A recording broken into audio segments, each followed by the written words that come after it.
Mecca Medina থেকে কেউ আসেনি। হুমায়ুন কবির বাংলার জনগণকে ধোঁকা দিচ্ছে, বাংলার মুসলমানদেরকে ধোঁকা দিচ্ছে। আমি প্রমাণ, আমার সে বন্ধু একজনের বাড়ি মুর্শিদাবাদে আর একজনের বাড়ি নন্দীগ্রামে। হ্যাঁ, একদম বিস্ফোরক। আমরা বলছি, আমরা যারা তার বন্ধু তারা জানি তাদেরকে ধোঁকা দিয়ে নিয়ে যাওয়া হয়েছে। একজন ইউসুফ বলে একজন ব্যক্তি আছে, তাকে হুমায়ুন কবির বলেছিল যে আপনি দুইজন মেহমান ব্যবস্থা করেন যাদেরকে আরবিয়ান মতো দেখতে মনে হয়। আর সেই ইউসুফ, আমি এই ইউসুফকে ধমকি দেব চলছে বাবরি মসজিদের। অনেকজন অনেক রকম কথা বলছে। কেউ বলছে মক্কা থেকে ইমাম আনেনি কেন, মক্কা এবং মদিনার কথা, সৌদি আরবের কথা বলছে।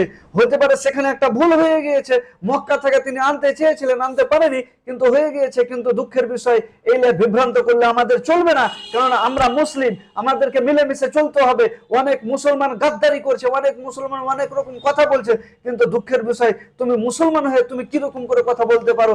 ইমাম, একটা দুর্ঘটনা ঘটতে পারে, ইমাম চেয়েছিলেন ওনারা মক্কা থেকে আনার জন্য হুমায়ুন কবির, কিন্তু মক্কা মদিনা থেকে আনতে পারেননি, পশ্চিমবঙ্গের ইমাম নিয়ে নিয়েছেন। কেন এত বিভ্রান্ত করছেন? কেন বিভ্রান্ত করবেন আপনি? আপনার জন্য মুখা পেয়ে নিচ্ছে হিন্দুরা, আপনার জন্য অমুসলিমরা মুখা পেয়ে নিচ্ছে যে মিথ্যা কথা হুমায়ুন কবির বলেছে। মসজিদ তৈরি করার কথা, মসজিদ তৈরি হয়ে গিয়েছে, শিলান্যাস হয়ে গিয়েছে।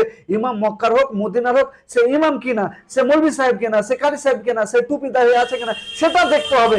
না দেখে আপনি মক্কা আর মদিনা লাগাচ্ছেন আর ইমাম বিভ্রান্ত করছেন। এরকম করিয়েন না, দূরে রাখেন। কেন ভাগাভাগি করছেন? মুসলমানকে একজোট হতে হবে। যদি না হন তো এই 5টা আঙুল যেরকম আছে মট মট মট মট করে ভেঙে দিব।